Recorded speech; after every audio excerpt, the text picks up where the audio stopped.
Most people believe they are in control of their decisions.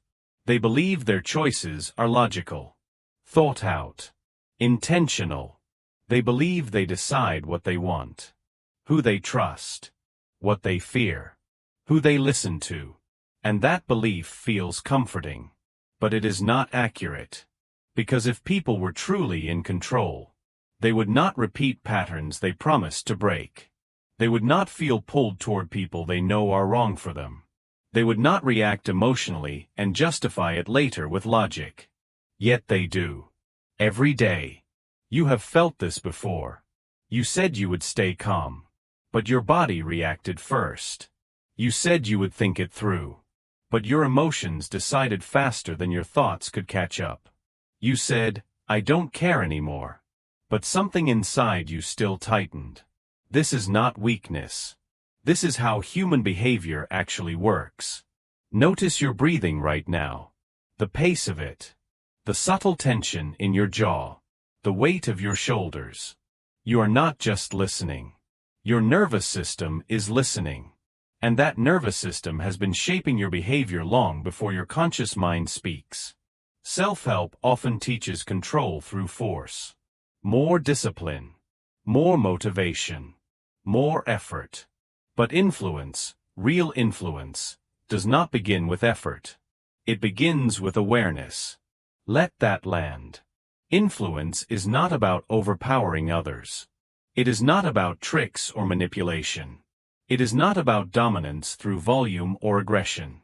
Influence is about understanding the invisible rules already shaping behavior. Once you see those rules, you stop fighting people. You stop forcing outcomes. You stop pushing against resistance. And something shifts. Your presence changes. Your timing changes. Your tone changes. People respond differently, not because you demanded it, but because you understand what moves them, including yourself. This audiobook is not here to make you persuasive overnight. It will not teach shortcuts. It will not promise control over others. What it will give you is something far more powerful. Clarity. Clarity about why people behave the way they do. Clarity about how emotion leads logic. Clarity about how influence actually flows. By the end of this journey, you will not feel louder. You will feel steadier. You will not feel dominant. You will feel grounded. And that calm certainty, that quiet presence, is where ethical psychological influence begins. This is not manipulation. This is mastery through understanding. Now, we begin beneath the surface. Chapter 1: The Hidden Rules That Control Human Behavior. There are rules guiding human behavior that most people never see. They are not written down. They are not announced. They are not taught clearly. Yet they operate constantly. These rules shape decisions before logic arrives. They guide attraction, fear, obedience, and resistance. They influence what people say yes to, and what they quietly avoid. Most people believe they are acting freely. They believe they are choosing. They believe they are in control. That belief feels safe. But it is incomplete. Because human behavior is not driven primarily by conscious thought. It is driven by systems running beneath awareness. You have felt this before. You reacted emotionally, then explained it logically. You felt pulled toward something you knew was not good for you. You hesitated, even when you had every reason to move forward. You told yourself, "I don't know why I feel this way." But there was a reason. It just wasn't visible. The first hidden rule is this. The mind believes it is in control. The body decides first. Before a thought forms, your nervous system has already assessed the situation. Before logic speaks, emotion has already voted. This happens in milliseconds.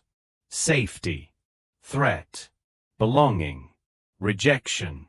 These signals register instantly. You don't choose them. You feel them. And then the mind builds a story to explain the feeling. This is not a flaw. This is survival. Every human interaction passes through an internal filter. Am I safe here? Do I belong? Am I respected? Is my identity at risk? These questions are never asked out loud, but they are always answered internally. When the answer feels safe, people open. They listen. They cooperate. When the answer feels unsafe, even subtly, the body tightens. The breath shortens. The mind defends. No amount of logic overrides this. That is another hidden rule. Logic cannot calm a nervous system that feels threatened. You have seen this. Arguments escalate even when facts are clear. Conversations shut down for no obvious reason. People resist ideas that would benefit them. It looks irrational, but it isn't. It is emotional self-protection. The body believes it is guarding something important. Often, that something is identity. Identity is not just who people say they are. It is who they feel they must be to stay accepted, valued, and safe. People do not protect truth first. They protect identity first. Challenge someone's identity, and you trigger defense. Affirm it, and resistance softens. This happens even when no words are spoken. Tone can challenge identity. Timing can threaten it. Silence can unsettle it. The body reacts before the mind understands why. Watch closely, and you will see the signals.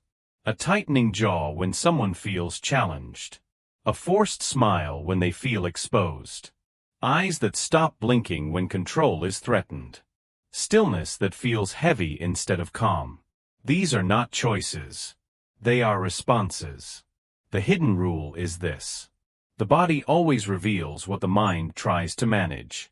Once you understand this, your perception changes. You stop interpreting reactions as personal attacks. You stop forcing explanations too quickly. You stop needing immediate agreement. You begin observing. Observation creates space. And space changes outcomes. Another hidden rule is repetition. The brain loves familiarity. What is familiar feels safe. What is predictable feels trustworthy. This is why people stay in patterns they claim to hate. This is why they return to environments that drain them. This is why change feels uncomfortable, even when it is positive. The nervous system prefers known pain over unknown relief. Because at least known pain feels controllable. Let that land. Behavior is not about what people want most. It is about what feels safest to maintain. This explains habits.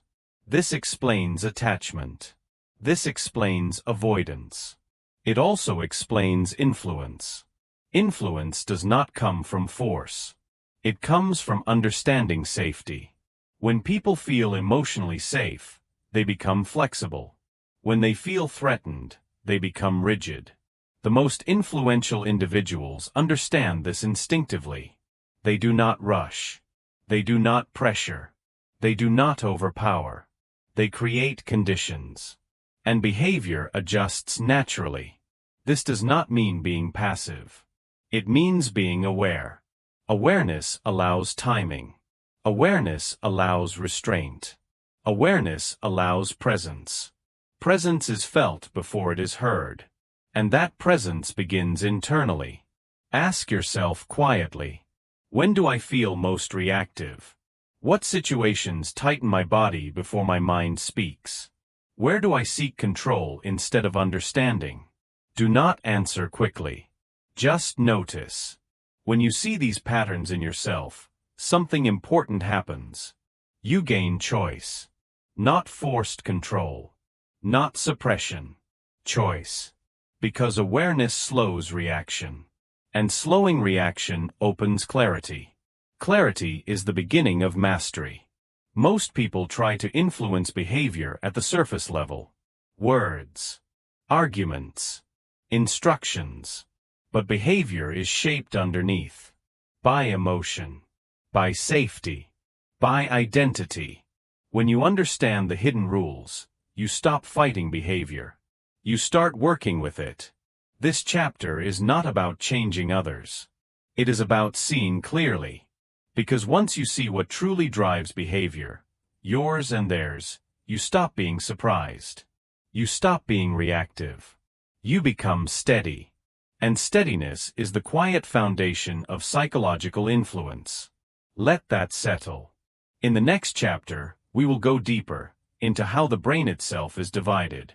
Not metaphorically, but functionally. Emotion first, logic second, and how understanding that division changes everything. Chapter 2: The Brain's Two Systems, Emotion versus Logic. There are two systems operating inside the human mind. They do not argue out loud. They do not announce when they take control. But they are always present. One system is fast, automatic, emotional. The other is slow, deliberate, logical. Most people believe the second system is in charge. But it rarely is. You have felt this. You knew what the logical choice was, and still did the opposite. You promised yourself you would stay calm, and felt your body react before your mind could intervene. You explained your decision afterward, even though the decision had already been made. This is not a personal failure. It is how the brain is designed. The emotional system evolved first. It exists to keep you alive. It scans for danger. It senses social threat. It reads tone, posture, and energy faster than words. It does not ask permission. It decides. The logical system came later. It analyzes. It explains. It justifies. It believes it is choosing, but often, it is explaining a choice that has already happened. Let that settle. This is the central truth of influence. Emotion leads. Logic follows. Always. No exception. When people say they were convinced by logic, what they mean is that logic felt emotionally safe enough to accept. The feeling came first. Agreement came second. This is why arguments rarely change minds. Why facts bounce off emotional resistance. Why pressure creates pushback. Logic cannot override emotion. But emotion can override logic instantly. You see this clearly in moments of stress. The heart rate increases. Breathing becomes shallow. Muscles tighten. The body prepares for action. Fight. Flight. Freeze. In these moments, the logical brain goes quiet. It does not disappear. It becomes secondary. This is not dysfunction. It is prioritization. Survival over reasoning. Social situations trigger this constantly. A dismissive tone. A raised eyebrow. A pause that feels judgmental. The body reacts. The emotional system interprets threat. And logic steps back. You may not even notice it happening. But the reaction is already shaping your behavior.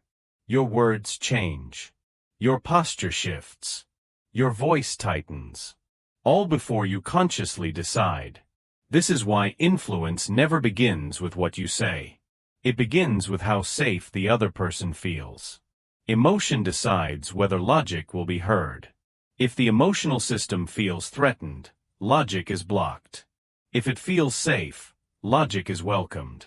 This is not about kindness or softness. It is about regulation. A regulated nervous system is open. A dysregulated one is defensive. The most influential people understand this intuitively. They do not rush conversations. They do not overwhelm with information. They do not argue when resistance appears. They slow down. They create space. They let the emotional system settle. And only then does logic enter. Notice how this works internally. When you feel understood, your body relaxes. Your breath deepens. Your shoulders drop. You become receptive.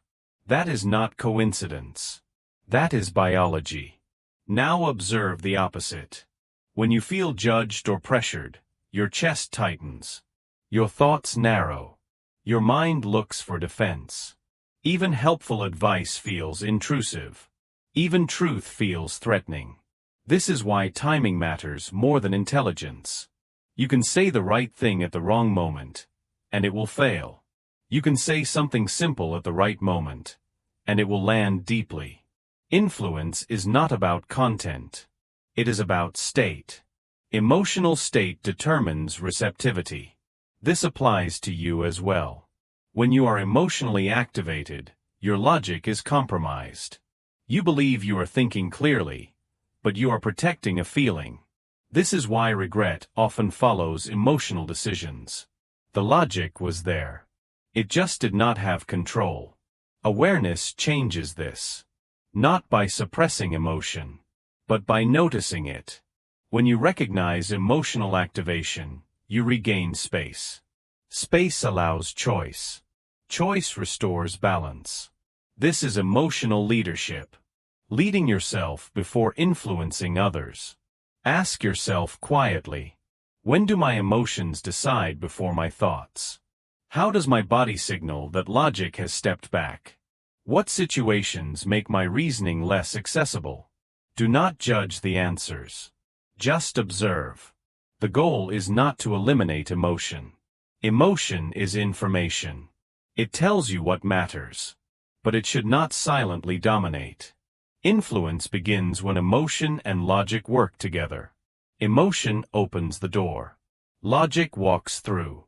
Without force. Without pressure. This is why calm presence is powerful. A calm nervous system invites regulation in others. People mirror states unconsciously. Your steadiness becomes contagious. And in that state, logic becomes available. The quiet truth is this.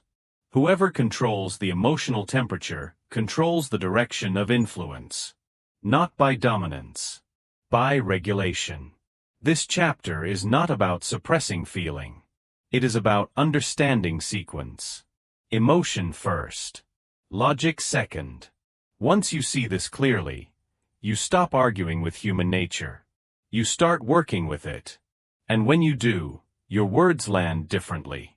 Your silence speaks louder. Your presence becomes influential. In the next chapter, we will explore what truly drives behavior beneath emotion. Not thoughts. Not logic. Needs. Deep, unspoken human motives. Chapter 3: Why People Do What They Do, the Real Motives. Most people believe they act based on what they think. They believe decisions come from reasoning. From preferences. From deliberate choice. But thought is rarely the starting point. Behavior begins deeper. Under every action, there is a motive. Under every motive, there is a need. Needs are not always spoken. They are often hidden, even from the person experiencing them. You have felt this. You wanted approval without admitting it. You avoided conflict without naming fear. You pursued something that looked like ambition, but felt like validation. These are not flaws. They are signals. Human behavior is need-driven, not thought-driven. Thought explains behavior. Need fuels it. This is the truth most people never learn. There are a few core needs that quietly shape almost everything people do. Safety. Belonging. Validation. Status. Power. Meaning. These needs do not compete equally. One usually dominates in any given moment. And whichever need feels most threatened, takes control of behavior. Safety comes first. Not comfort. Not happiness. Safety. Emotional safety. Social safety. Identity safety. When safety feels uncertain, behavior becomes defensive. People withdraw. They lash out. They cling. They control. Not because they want to, but because their system is trying to stabilize. Belonging follows closely. Humans are wired for connection. Exclusion feels dangerous. Rejection feels threatening. This is why people conform. Why they stay silent. Why they tolerate disrespect. Belonging often outweighs truth. And this happens quietly. Validation is next. To be seen. to be acknowledged, to feel significant. Many arguments are not about the topic at hand. They are about being seen. Many achievements are not about success. They are about being valued. When validation is missing, behavior becomes performative. People exaggerate. They compete. They defend. Status and power are often misunderstood. They are not about dominance. They are about position. Position in a group. Position in a hierarchy. Position in one's own self-image. When status feels threatened, people react strongly.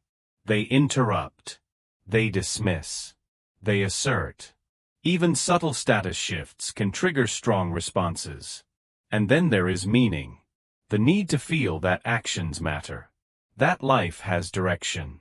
That effort leads somewhere. When meaning erodes, people feel restless, disconnected, numb. They chase stimulation. They create drama. They attach to causes or conflicts. Anything to feel alive. These needs operate constantly, but they are rarely acknowledged. Instead, people explain behavior through stories. I was just being honest. I had no choice. That's just who I am. These explanations protect self-image. They do not reveal motive. Once you see this, behavior becomes easier to understand. Resistance is not opposition. It is protection. Compliance is not agreement. It is safety. Emotion is not randomness. It is unmet need speaking. Observe people closely. When someone talks too much, they may need validation. When someone controls, they may feel unsafe. When someone withdraws, they may fear rejection. The behavior is the surface. The need is underneath. This understanding changes influence completely. You stop addressing behavior directly. You start addressing need indirectly. Not by giving people what they want, but by recognizing what they are protecting. Recognition alone often softens resistance. Notice how your body responds when a need is touched. When you feel understood, your breath slows. Your shoulders drop. When a need feels ignored, your body tightens. Your thoughts sharpen. These signals guide interaction more than words. Now turn this inward. Your own behavior follows the same pattern. When you feel reactive, ask quietly, what need feels threatened right now? What am I protecting? What am I trying to secure? Do not rush the answer. Let it emerge. Self-awareness interrupts unconscious behavior. It creates space between need and reaction. That space is power. Not power over others. Power over self. Influence without self-awareness becomes manipulation. Influence with awareness becomes leadership. Leadership begins with understanding need, not controlling behavior. This chapter is not about labeling people. It is about seeing clearly. When you see needs instead of actions, judgment fades. Curiosity replaces frustration, and interaction becomes smoother. Most conflict is not about disagreement. It is about unmet needs colliding. When you understand this, you stop escalating. You start stabilizing. This is the quiet art of influence. Not pushing. Not persuading. Understanding. In the next chapter, we will explore how these needs express themselves instantly, within seconds. Through first impressions. Before words even form. Chapter 4. The Psychology of First Impressions. Before a word is spoken, a decision is already forming. Not a conscious one. A felt one. In the first few seconds of any interaction, the nervous system decides. Safe or unsafe. Open or guarded. Interesting or irrelevant. This happens faster than thought. Most people believe first impressions are superficial. They assume they can be corrected later. Explained away with logic. Rewritten with effort. But the truth is quieter and more rigid. First impressions do not fade easily. They anchor perception. Everything that follows is filtered through them. You have experienced this. Someone rubbed you the wrong way at first, and everything they did afterward felt questionable. Another person felt familiar immediately, and you trusted them before they earned it. These reactions were not choices. They were impressions. And impressions are emotional conclusions. The brain is designed to judge quickly. Speed once meant survival. Hesitation meant danger. So the mind evaluates instantly. Posture, facial tension, tone, pace, eye movement. The emotional system reads these signals automatically, and then it labels competent or uncertain, dominant or submissive, trustworthy or suspicious. Once that label forms, logic begins defending it. This is confirmation bias in motion. People look for evidence to support their initial feeling. Contradictions are ignored. Supporting details are amplified. Not consciously. Automatically. This is why just explaining yourself rarely works. The explanation arrives too late. The impression has already shaped how it is received. First impressions are not about attractiveness or charisma. They are about emotional coherence. Does this person feel steady? Do they feel grounded? Do they feel predictable? Predictability signals safety. Safety invites openness. Notice how you react to someone who feels internally calm. They speak slowly. They pause without discomfort. Their movements are intentional. There is no rush. Your body responds. You listen differently. You mirror their pace. This is not respect. It is regulation. Now notice the opposite. Someone speaks quickly, fills silence, moves erratically. Even if they are intelligent, even if they are well-meaning, your nervous system stays alert. Something feels unsettled. That feeling becomes the impression. First impressions are formed through the body, not the mind. That is the core principle. They are somatic judgments, felt before they are understood. This is why influence begins before words. Your presence speaks first. Your emotional state sets the tone. Your regulation becomes the reference point. Observe the signals people send without realizing. A clenched jaw suggests resistance. Avoided eye contact suggests uncertainty. Rigid posture suggests defense. These are not moral judgments. They are cues. The nervous system is communicating. Understanding this changes how you show up. You stop trying to impress. You stop trying to prove. You focus on steadiness. Because steadiness is felt. This does not mean becoming passive or soft. It means being internally aligned. When your internal state is calm, your external signals align naturally. There is no performance. There is presence. Ask yourself quietly, how do I enter rooms emotionally? Do I rush to fill space? Do I allow silence without discomfort? Notice without judgment. First impressions also work in reverse. People sense when they are being evaluated. They feel watched, measured, assessed. This creates tension. The moment someone feels judged, safety decreases, and influence disappears. The most influential individuals do not evaluate quickly. They observe without pressure. That alone creates ease. People relax when they feel seen without being measured. This is subtle, but powerful. You cannot control how everyone perceives you, but you can control your internal state. And that state shapes perception more than appearance ever could. This chapter is not about crafting an image. It is about understanding impact. When you understand how impressions form, you stop fighting perception. You start aligning with it. You become intentional without becoming artificial. Calm without being distant. Present without being forceful. In the next chapter, we will explore how perception itself can be shaped, not by deception, but by framing. How the same reality creates different responses, depending on how it is experienced.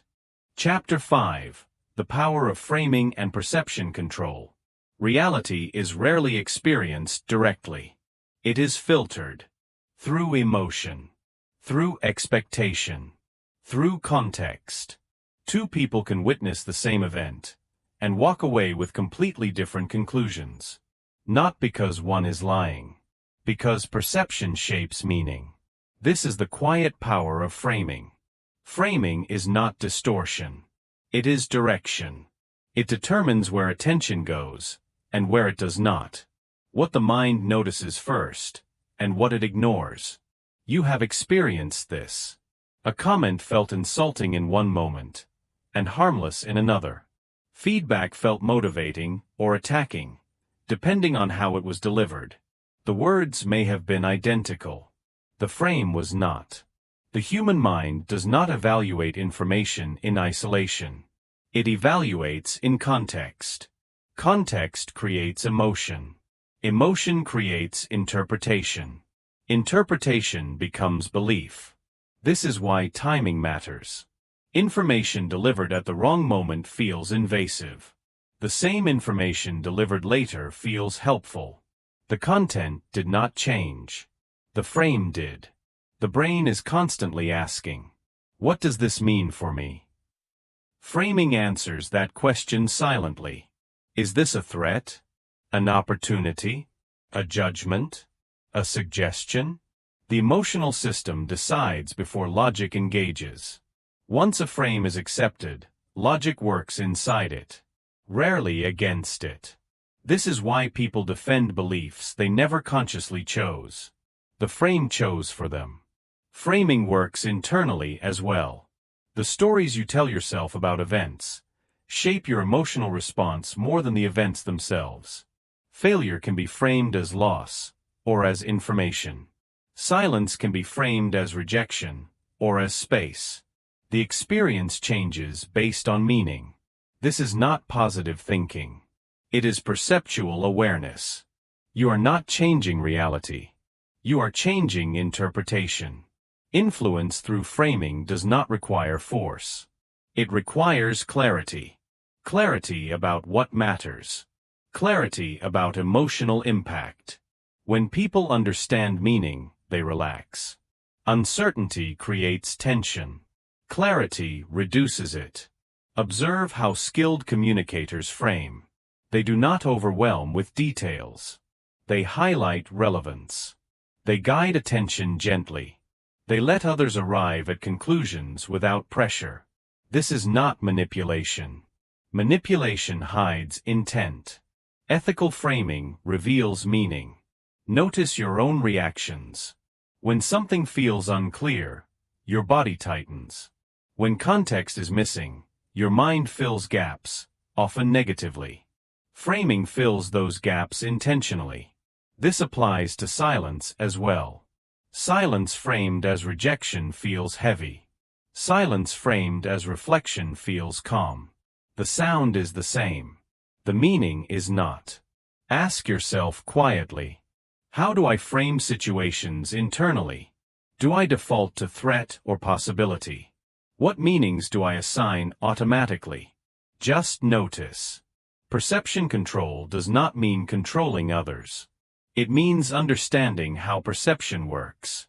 When you understand it, you stop arguing with interpretations. You start guiding experience. This changes influence from confrontation to alignment, from pressure to understanding. The most powerful frames feel natural. They do not announce themselves. They simply make sense. When framing is clear, resistance fades. Not because people are convinced, but because they feel oriented. Orientation creates safety. Safety invites openness. This chapter is not about clever wording. It is about awareness. Awareness of how meaning forms.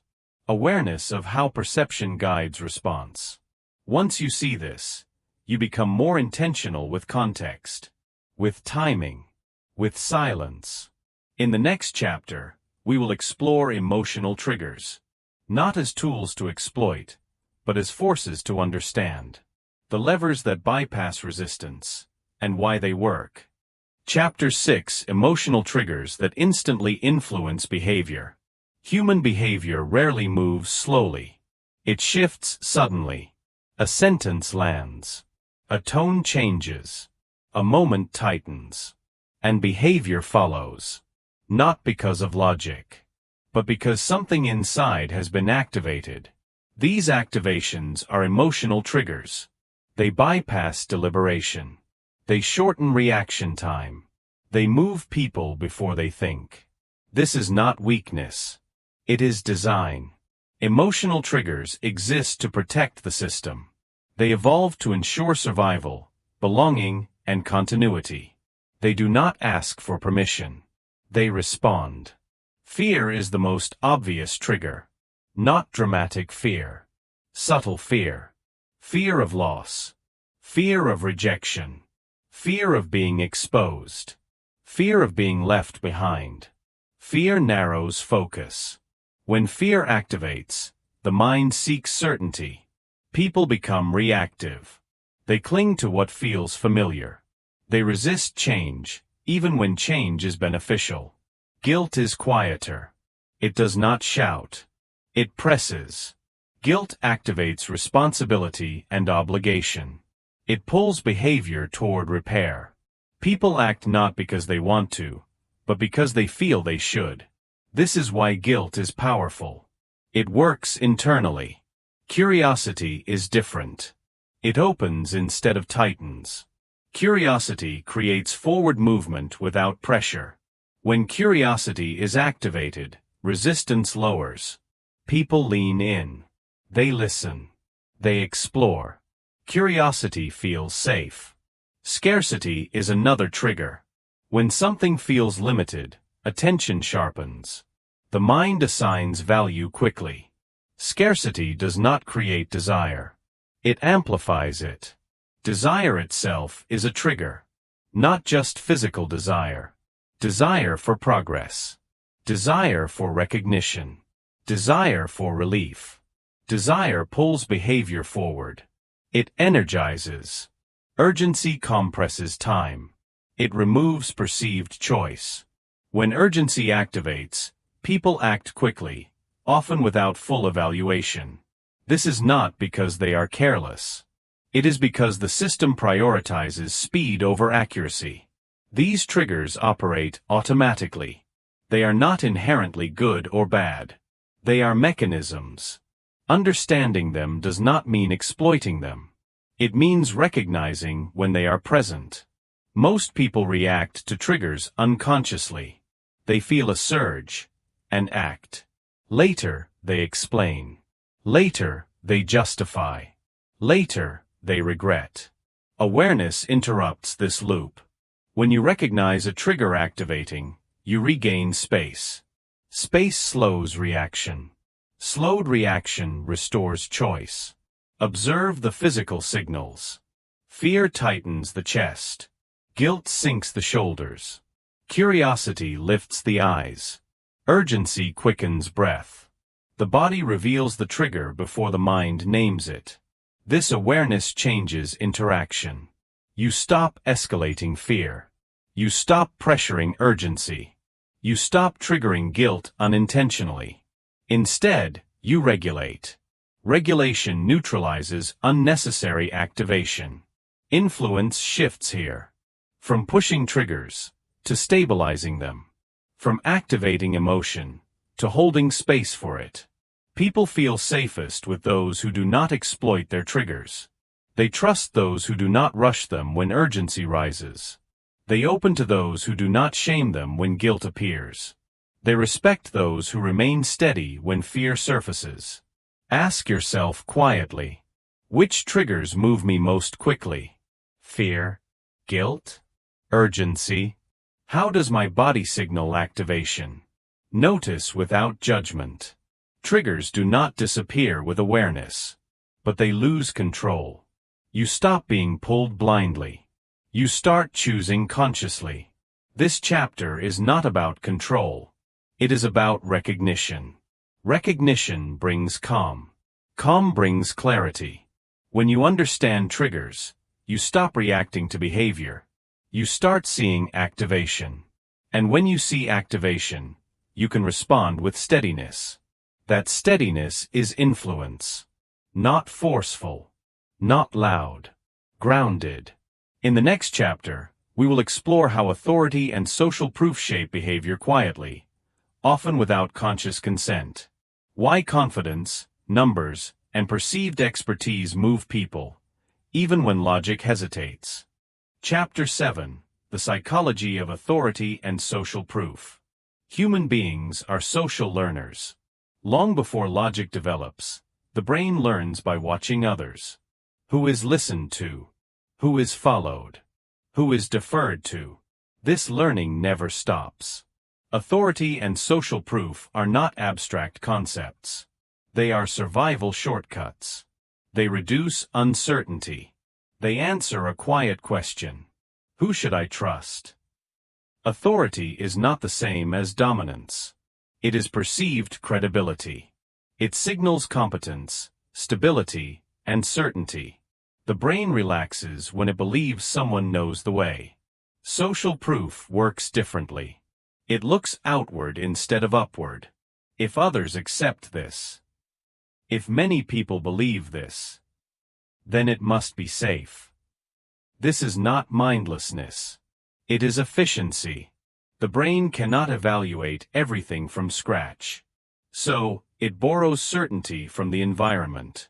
This is why crowds influence behavior. Why popularity feels persuasive. Why consensus creates comfort. You have felt this. A restaurant feels better when it is full. An idea feels safer when many agree. A person feels trustworthy when others respect them. Even when evidence is thin. Authority and social proof bypass deep analysis.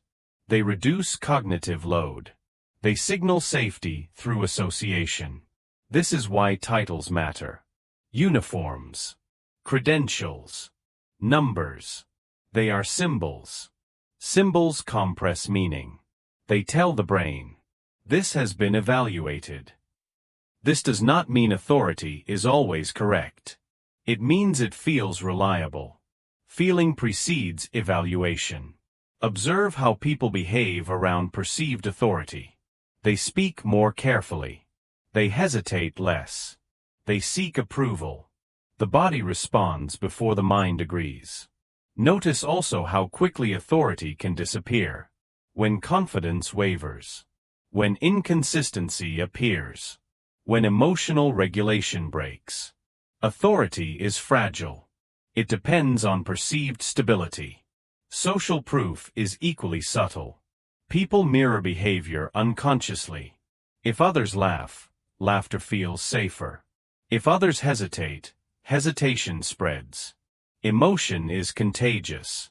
This is why groups amplify behavior. Calm spreads. Panic spreads. Confidence spreads. The nervous system looks for cues. Understanding this changes how you lead. You stop demanding agreement. You focus on consistency. Consistency builds trust. Trust creates authority. Authority does not come from asserting superiority. It comes from emotional regulation. A regulated person feels reliable. A reliable person feels safe to follow. Ask yourself quietly, how do I respond to authority? Do I defer automatically? Do I resist instinctively? What signals make me trust? These patterns operate internally as well. You follow internal authority. The voice you believe. The standard you accept. Self-trust is internal authority. When you understand authority and social proof, you stop chasing validation.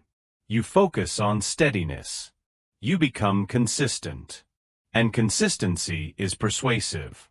This chapter is not about gaining power. It is about understanding why power is given. People grant authority. They do not receive it by force.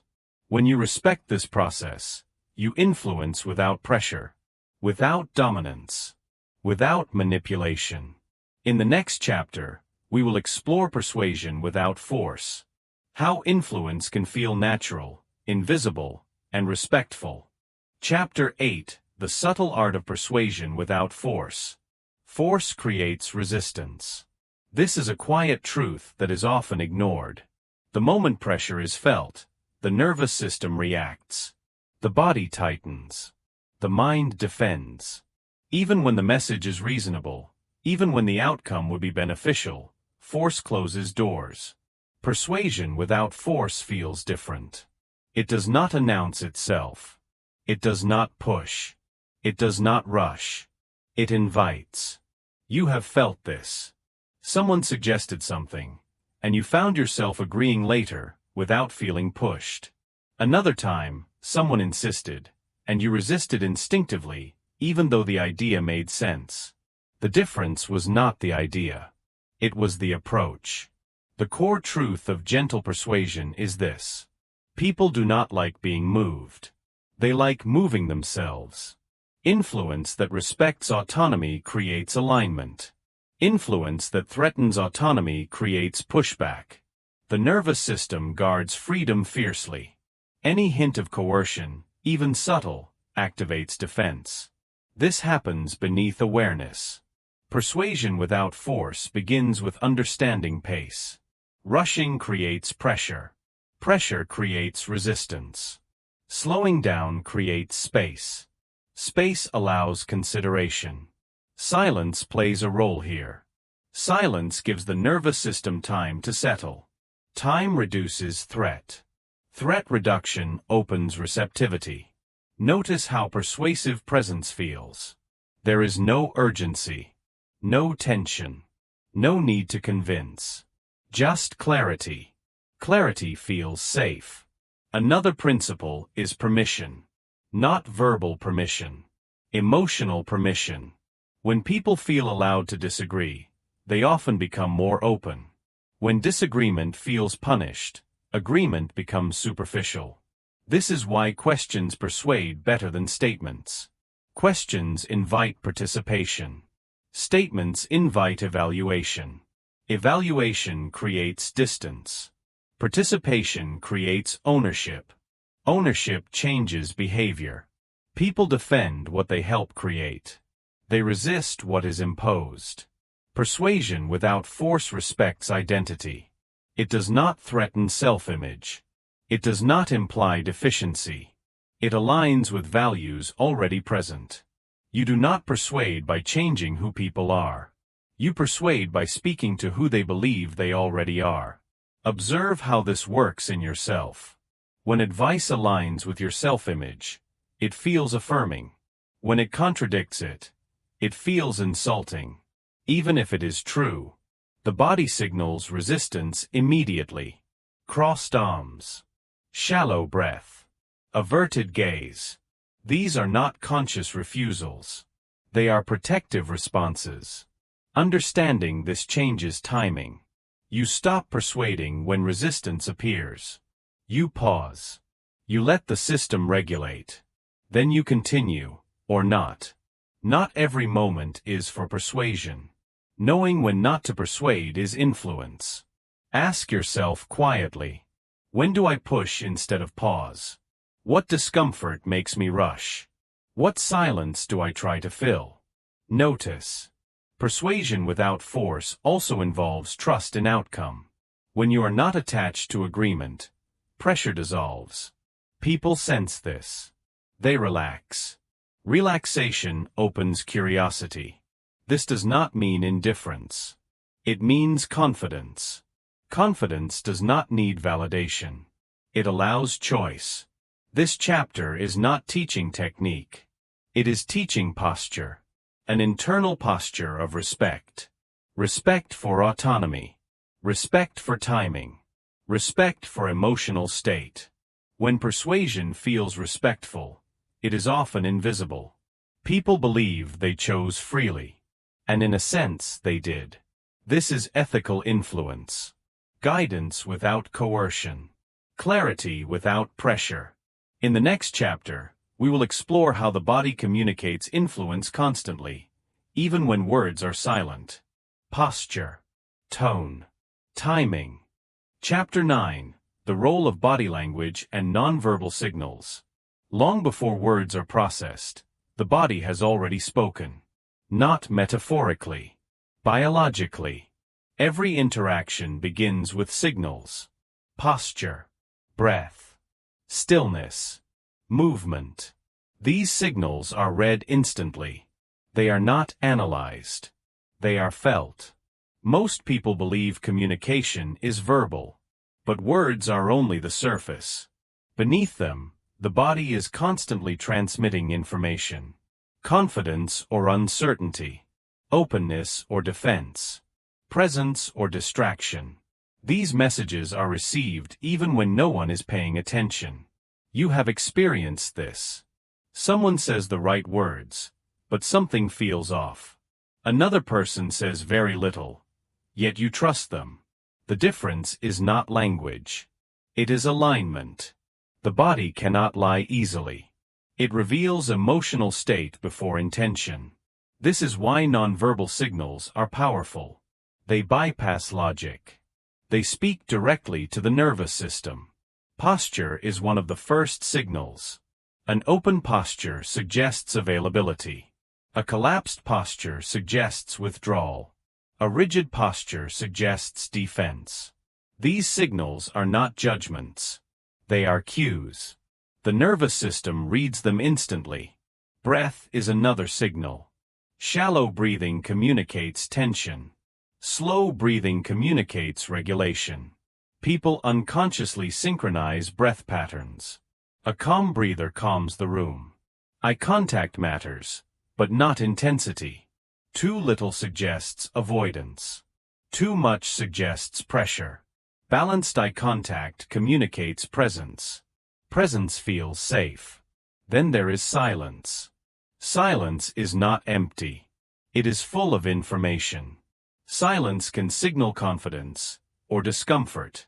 The difference is internal state. A comfortable silence invites reflection.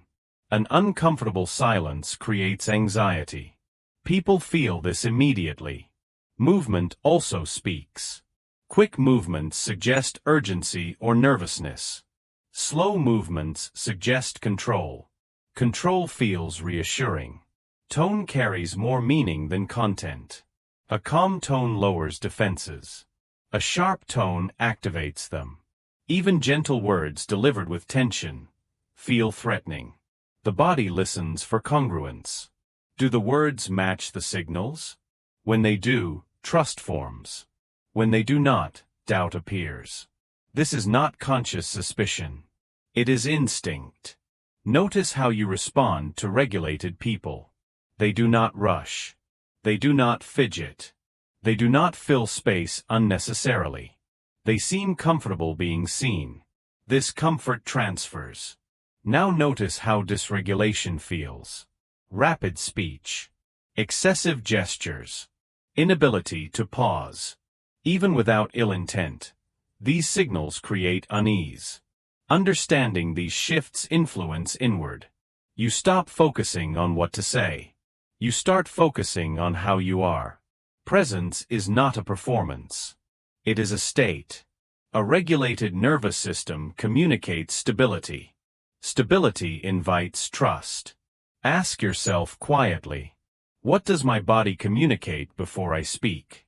How do I hold myself under pressure? Do I allow pauses, or rush to fill them? Just notice. Nonverbal influence also works in listening. How you listen communicates respect or dismissal. Stillness while listening signals attention. Interrupting signals dominance or anxiety. People respond differently based on how they feel. The most influential listeners are still. They do not prepare responses while others speak. Their attention is felt. This chapter is not about control of body language. Control creates tension. Awareness creates alignment. When you are aware of your internal state, your external signals naturally adjust. There is no technique. There is presence. Influence through the body is quiet. It does not announce itself. It is felt. As you move forward, notice how often words are unnecessary. How much is communicated without sound? How much influence comes from calm steadiness? In the next chapter, we will explore the mental shortcuts that quietly shape decisions every day. Biases that feel like choice, but operate beneath awareness. Chapter 10: Cognitive Biases that Control Human Decisions. The human mind prefers efficiency over accuracy. This is not a flaw. It is a necessity. There is too much information to evaluate everything deeply. So, the brain takes shortcuts. These shortcuts are called biases. They are not mistakes in thinking. They are patterns. Patterns that simplify decisions by filtering reality. Most people believe they see things as they are. But perception is selective. Attention is guided. And bias quietly decides what feels true. One of the strongest biases is confirmation. The mind looks for information that supports what it already believes. Contradictory evidence is minimized. Supporting details are highlighted. Not consciously. Automatically. This protects identity. Being wrong feels threatening. So the mind avoids it. Loss aversion is another bias. Loss feels heavier than gain. The pain of losing something is stronger than the pleasure of gaining the same thing. This makes people cautious. It makes them cling. Even when logic suggests change. Anchoring bias sets reference points. The first number, idea, or impression becomes the standard. Everything else is evaluated relative to it. Even when the anchor is arbitrary. Reciprocity bias is subtle. When someone gives something, the system feels an obligation to return. This is not calculation. It is discomfort with imbalance. Then there is the illusion of choice. People feel free when they choose between options. Even when the options were designed. Choice creates ownership. Ownership reduces resistance. These biases do not operate in isolation. They layer. They reinforce. They create a sense of certainty that feels like logic. You have felt this. A decision felt obvious, until later, when perspective changed. At the time, it felt right. Because bias framed it that way. Biases are not enemies. They are tools of efficiency. But when they operate unconsciously, they control behavior. Awareness brings balance. When you notice bias, its grip loosens. Not completely, but enough to create space. Observe your own thinking. When you defend a belief quickly, confirmation bias may be active. When you hesitate to let go, loss aversion may be speaking. When you rely heavily on first impressions, anchoring may be guiding you. This awareness is not about self-criticism. It is about clarity. Clarity creates choice. Influence works through biases because they feel natural, not because they are deceptive. Understanding this allows ethical use and self-protection. Ask yourself quietly, where do I confuse familiarity with truth? What beliefs do I protect without questioning? What losses do I fear more than necessary? Notice. Biases shape decisions silently. They do not announce themselves. They feel like common sense. When you understand this, you stop arguing with certainty. You start exploring context. This chapter is about humility. About recognizing the limits of objectivity. About staying open. In the next chapter, we will turn inward and outward at the same time. We will explore psychological defense. How to protect yourself from influence without becoming closed. Chapter 11: Psychological Defense. Protecting yourself from influence. Influence is not always visible. It rarely announces itself. Most of the time, it feels like your own thought.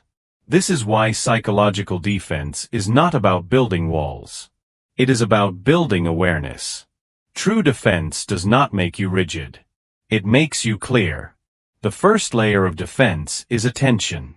Whatever holds your attention shapes your thinking. Influence begins by directing focus. What you see repeatedly feels important. What you hear often feels true. Guarding attention is not avoidance. It is selection. You choose what enters your mental space. Notice emotional spikes. Strong emotions reduce critical thinking. Fear narrows perception. Anger simplifies narratives. Excitement bypasses caution. When emotion rises suddenly, pause. Ask quietly, why now? Who benefits from this reaction? This moment of questioning breaks automatic response. The second layer is identity awareness.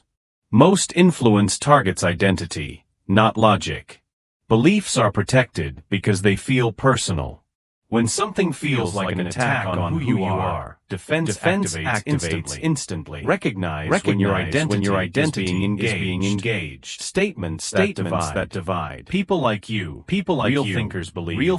Only fools disagree. These are not arguments. They are hooks. Once identity is involved, objectivity fades. Defense here is simple but powerful. Detach belief from self-worth. Being wrong does not make you weak. It makes you flexible. The third layer is slowing the decision. Urgency is a pressure tool. Limited time. Last chance. Act now. These phrases compress thinking. They reduce evaluation. Time creates clarity. If something cannot survive reflection, it should not control action. Delay is not indecision. It is intelligence. The fourth layer is context expansion. Influence narrows context. It shows one angle, one narrative, one conclusion. Defense means asking. What is missing? What is not being said? Who is absent from this story? Expanding context restores balance. The fifth layer is pattern recognition. Single events persuade through emotion. Patterns persuade through evidence. Ask yourself, is this isolated or repeated? Is this consistent or convenient? Patterns reveal intent. Another critical defense is emotional regulation. You cannot think clearly when overstimulated. Calm is not passivity. Calm is control. Breathing slows the nervous system. Slower breathing creates space between stimulus and response. In that space, choice lives. Influence weakens when you are centered. Social environments matter. Surroundings influence beliefs silently. Group agreement feels safe. Disagreement feels risky. Defense does not require isolation. It requires diversity. Exposure to different perspectives strengthens judgment. Be cautious of echo chambers. Agreement without challenge creates illusion. Another powerful defense is asking better questions. Not is this true? But why does this feel convincing? Not who is right. But what am I reacting to? Questions shift power. They move you from receiver to observer. Lastly, know your personal triggers. Everyone has them. Approval. Fear of rejection. Desire for control. Need for certainty. Influence exploits what is unexamined. Awareness closes that door. Psychological defense is not resistance to everything. It is selective openness. You are not meant to block influence. You are meant to choose. When you slow down, separate identity from belief. Expand context, and regulate emotion. Influence loses its unconscious grip. You remain open, but no longer automatic. This is mastery. Not domination, but sovereignty. In the next chapter, we will explore something deeper. How influence becomes internalized. How beliefs form. And how they can be rewritten. Chapter 12: Reprogramming Beliefs. How minds truly change. Beliefs do not change through force. They change through familiarity. This is one of the most misunderstood truths in psychology. People think minds change when they are convinced. In reality, minds change when they feel safe enough to reconsider. A belief is not just a thought. It is a pattern repeated until it feels like truth. Every belief has 3 layers: emotion, repetition, meaning. To reprogram a belief, all 3 must be addressed. Logic alone is never enough. The first layer is emotional attachment. Beliefs are stored with emotion. That emotion could be fear, pride, hope, shame, or comfort. This is why facts that contradict a belief often strengthen it. The emotional attachment feels threatened. Defense activates. Reprogramming begins with emotional neutrality. Before a belief can change, the nervous system must calm. A regulated mind is flexible. An activated mind is rigid. This is why change happens more easily during quiet moments. Late at night. Early mornings. Moments of reflection. The second layer is repetition. The brain believes what it hears often, not what is true. Repetition creates familiarity. Familiarity creates comfort. Comfort creates acceptance. This is how false beliefs survive. They are repeated until they feel obvious. To change a belief, repetition must be redirected. You do not remove the old belief first. You introduce a competing one. At first, it feels artificial. Then it feels possible. Eventually, it feels normal. This is neural replacement. The brain does not erase paths. It builds stronger ones. The third layer is meaning. Beliefs answer questions. Who am I? What is possible? What should I expect? If a belief provides meaning, the brain protects it, even if it is harmful. To reprogram meaning, you must offer a better story, not just a different one. For example, I am bad at money is not about skill. It is about identity. A better belief is not I am great at money. That feels false. A better belief is I am learning how money works. It keeps identity intact while allowing growth. Belief change happens in stages. First, resistance. Second, curiosity. Third, exploration. Fourth, integration. Most people quit at resistance. They think something is wrong. Nothing is wrong. Resistance is the doorway. Curiosity is the signal of safety. When the mind becomes curious, it is open. This is why questions are more powerful than statements. Statements challenge. Questions invite. Exploration happens when the mind tests. It looks for evidence. It experiments. Integration is when the belief feels self-generated. The mind believes it chose the idea. This is critical. Beliefs that feel imposed never last. Beliefs that feel discovered become permanent. Another key principle is identity consistency. The brain wants to stay coherent. If a belief contradicts self-image, it is rejected. Change works when beliefs are upgraded, not replaced. You become a newer version of yourself, not a different person. Language matters deeply here. Words shape perception. I always fail becomes I failed before. I can't change becomes I haven't changed yet. Small shifts. Massive impact. Environment also reprograms beliefs. Your surroundings reinforce what feels normal. If everyone around you shares a belief, it feels true. This is why physical relocation, new routines, or new inputs often trigger personal transformation. The mind adapts to its context. Emotionally charged experiences accelerate belief change. Success rewires confidence. Failure rewires caution. Reflection determines which belief sticks. Without reflection, experience repeats.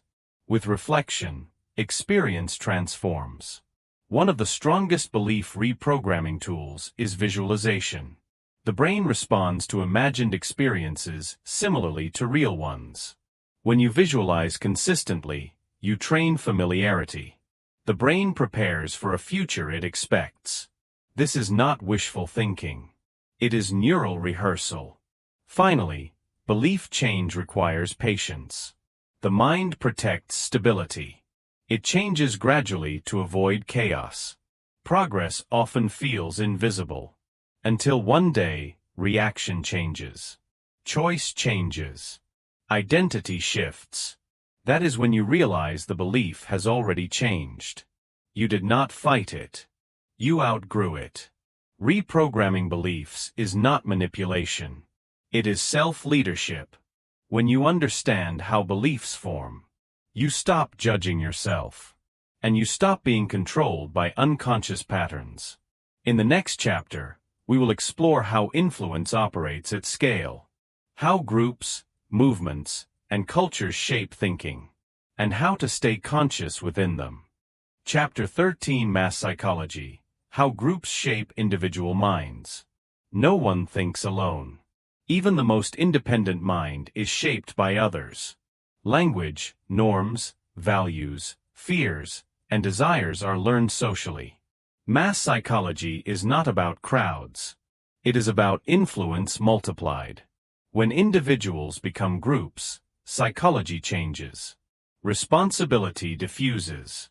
Emotion amplifies. Critical thinking weakens. This is why people do things in groups they would never do alone. The brain evolved for belonging. Exclusion once meant death. That survival wiring still exists. Belonging feels safe. Standing alone feels dangerous. This fear operates below awareness. It shapes opinions quietly. The first principle of mass psychology is emotional contagion. Emotions spread faster in groups. Fear spreads instantly. Anger spreads rapidly. Excitement spreads explosively. Logic spreads slowly. This is why mass movements rely on emotion, not reasoning. Emotion creates momentum. The second principle is conformity pressure. The brain uses others as shortcuts for truth. If many believe it, it must be right. This saves energy, but it sacrifices accuracy. Conformity does not require agreement. It only requires silence. The third principle is authority amplification. When authority figures speak to groups, their influence multiplies. Uniforms, titles, popularity, and confidence increase compliance. In groups, authority feels larger than life. The fourth principle is identity fusion. In groups, identity shifts from I to we. Personal responsibility weakens. Group values override personal ones. This is powerful and dangerous. Once fused, the group becomes sacred. Criticism feels like betrayal.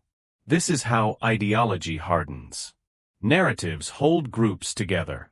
Stories simplify complexity. They create heroes and enemies. Once a narrative is accepted, facts are filtered through it. Contradictions are ignored. Confirmations are celebrated. Mass psychology thrives on repetition. Slogans, chants, catchphrases. Repetition bypasses analysis. It builds familiarity. Another critical factor is de-individuation. In crowds, anonymity increases. Accountability decreases. Impulse increases. This is why behavior escalates in large groups. Technology has magnified mass psychology. Algorithms reward emotion. Outrage travels farther than nuance. Digital groups feel intimate but lack accountability. This accelerates polarization.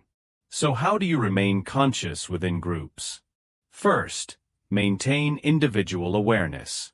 Ask, would I believe this alone? Second, monitor emotional intensity. High emotion is a signal to slow thinking. Third, separate belonging from agreement. You can belong without conforming.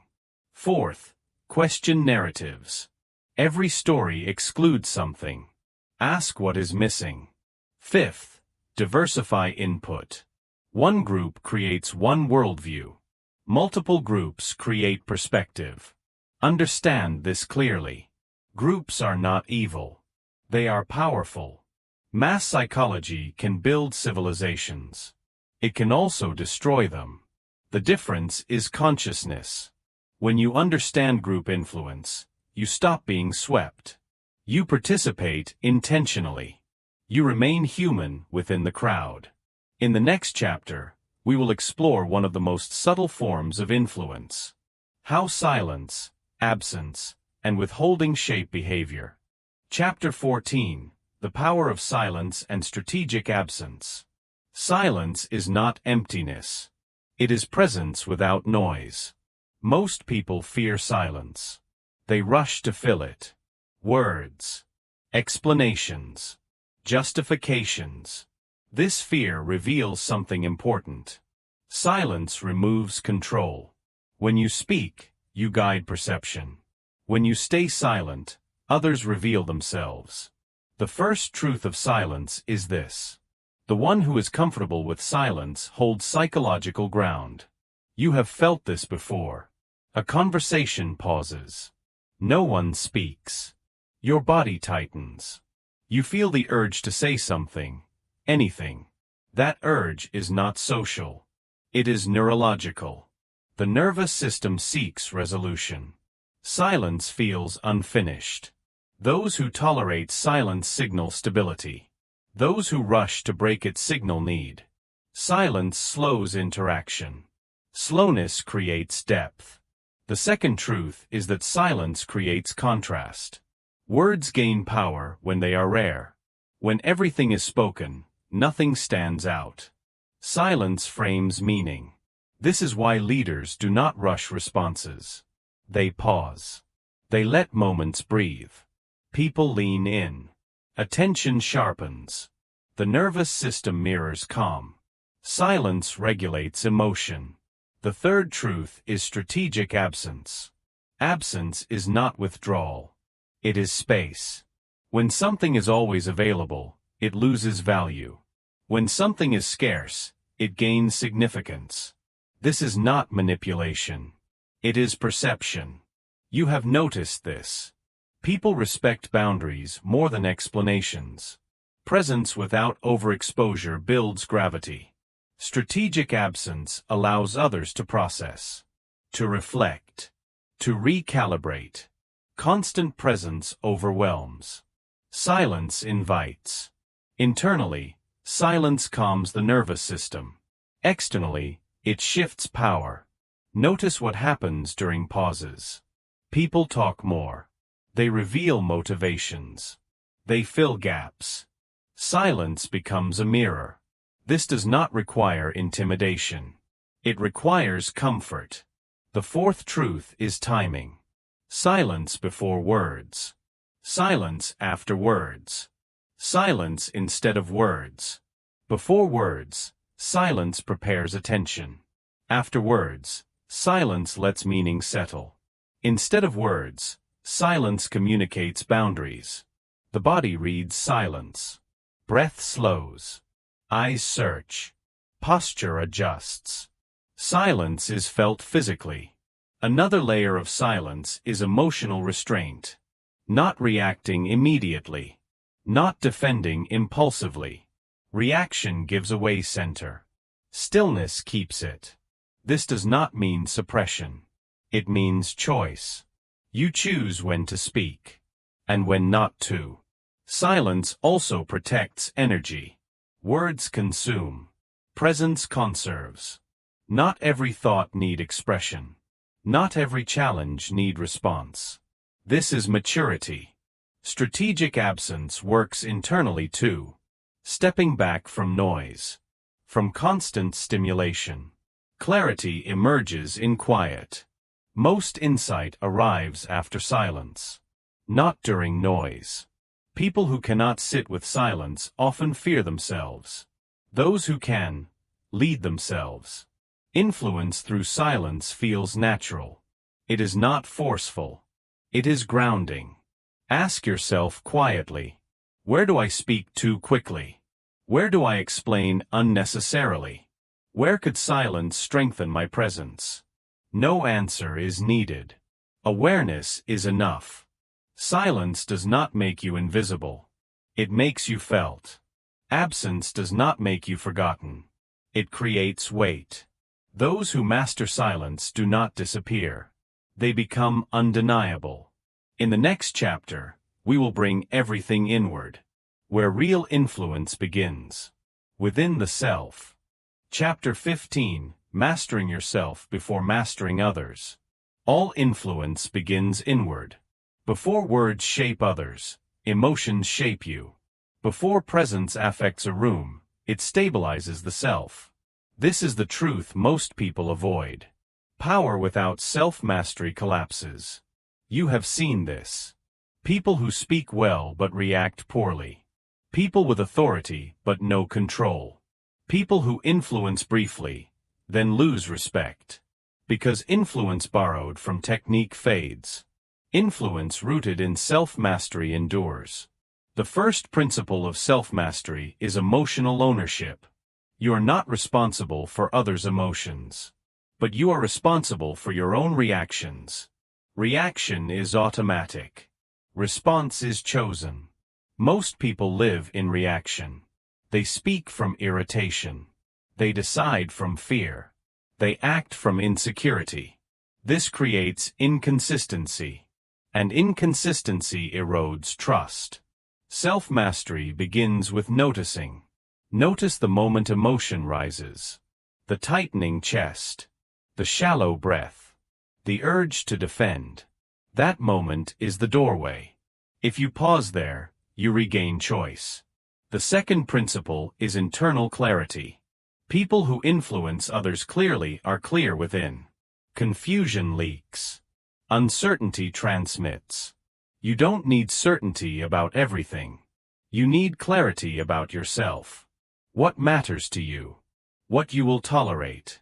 What you will not chase? Boundaries are internal before they are external.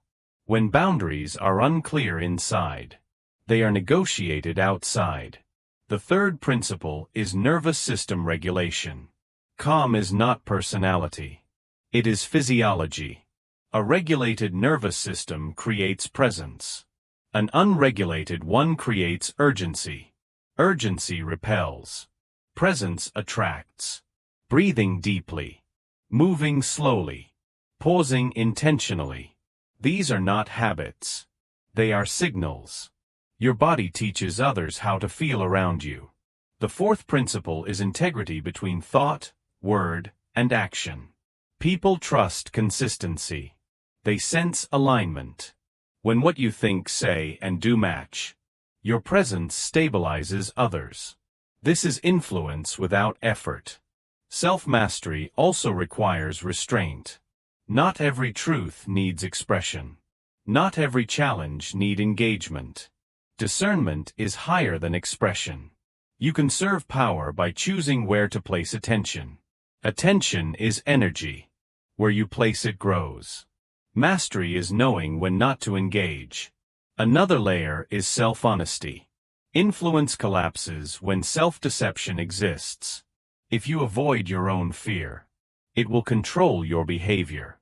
If you deny your own need for validation, it will leak through approval seeking.